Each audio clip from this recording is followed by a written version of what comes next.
Question suivante avec Nadia. Comment faire pour le combiner avec le programme du mois? Excellente question, d'autant plus que Maxime a fait 24 programmes du mois et je ne les connais pas tous, n'est-ce pas? On avait chacun nos tâches, lui faisait les programmes et puis moi je les aidais à les faire connaître sur Internet. Donc, je sais que dans ces programmes, il y a du cardio et tu peux remplacer le cardio qui est là par du cardio qui fait brûler le gras borné. D'accord? Donc déjà là, tu peux sauver du temps dans ta semaine si tu es occupé. C'est une première façon d'intégrer les deux. Tu remplaces le cardio qui est dans le programme du mois par le cardio qui brûle le gras borné. Maintenant, pourrais-je faire le cardio du protocole et la muscu du programme du mois? Exactement. C'est ça que je suis en train de te dire. Et je vais aller un petit peu plus loin. Il y a certains protocoles qui brûlent le gras borné qui inclut de l'entraînement par intervalle. De l'entraînement par intervalle, quand tu fais du cardio, ça commence à ressembler à de la musculation des jambes. Je vais te donner un exemple. Si tu fais 10 intervalles de 30 secondes pour tes jambes, avec 2 minutes de repos entre chaque, mettons, puis que tu fais tes intervalles en sprint, là, à la vitesse la plus rapide que tu peux, ben tu te retrouves à faire, c'est comme si tu faisais 10 séries d'un exercice pour tes jambes en musculation.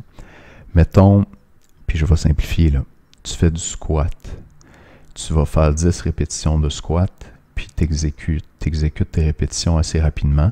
Ça te prend 2 secondes pour descendre, puis tu remontes en 1 seconde. On appelle ça un tempo 0, 2, 0, 1.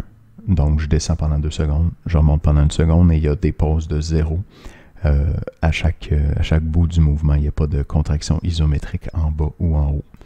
Donc, chaque squat prend 3 secondes à faire. Tu en fais 10, ça te fait un temps total sous tension, un temps de contraction, si on veut, de 30 secondes. Donc, faire de l'intervalle à toute vitesse pendant 30 secondes, ça ressemble à faire 10 squats qui prennent 3 secondes chaque. Tu me suis? Fait que c'est de la musculation des jambes en quelque sorte. Et c'est la même chose, tu fais ton cardio par intervalle sur vélo, là, ça va solliciter tes cuisses, tes ischio-jambiers, tes fessiers forts. Et ça peut se substituer à ton entraînement des jambes de musculation. Ce que je recommande pour les protocoles cardio les plus durs, donc ça c'est le 3e, le 4e, le 5e, le 6e et le 7e, c'est de les faire à la place d'un entraînement de jambes cette semaine-là. Et ça peut remplacer aussi bien sûr un entraînement cardio. Donc ces protocoles-là sont plus longs, mais ils remplacent ton entraînement habituel de jambes et de cardio. Ils sont à faire, comme ils sont très durs, là, ils sont à faire 1 fois par semaine. Il y en a certains que tu peux faire 2 fois, puis je t'explique lesquels dans mon petit bonus avec les 18 exemples de planification hebdomadaire. Mais il y en a d'autres qui sont trop durs, puis que je recommande de faire juste 1 fois. Donc, ce qui serait bon, c'est de faire 1 fois ton cardio qui brûle le gras borné et de faire 1 fois ta musculation pour les jambes qui est dans le programme du mois. Comme ça, tu vas avoir une bonne progression des 2 côtés. Puis tu vas muscler tes jambes, tu vas renforcer tes jambes avec la musculation du programme du mois et tu vas faire disparaître le gras borné avec les protocoles de cardio contre le gras borné.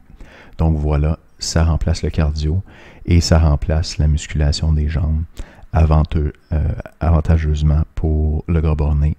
C'est sûr que c'est pas tout à fait aussi bon qu'une bonne séance de muscu des jambes pour raffermir les jambes, mais là, on peut pas tout avoir dans la vie, alors je pense que de combiner les deux, là, c'est une bonne option.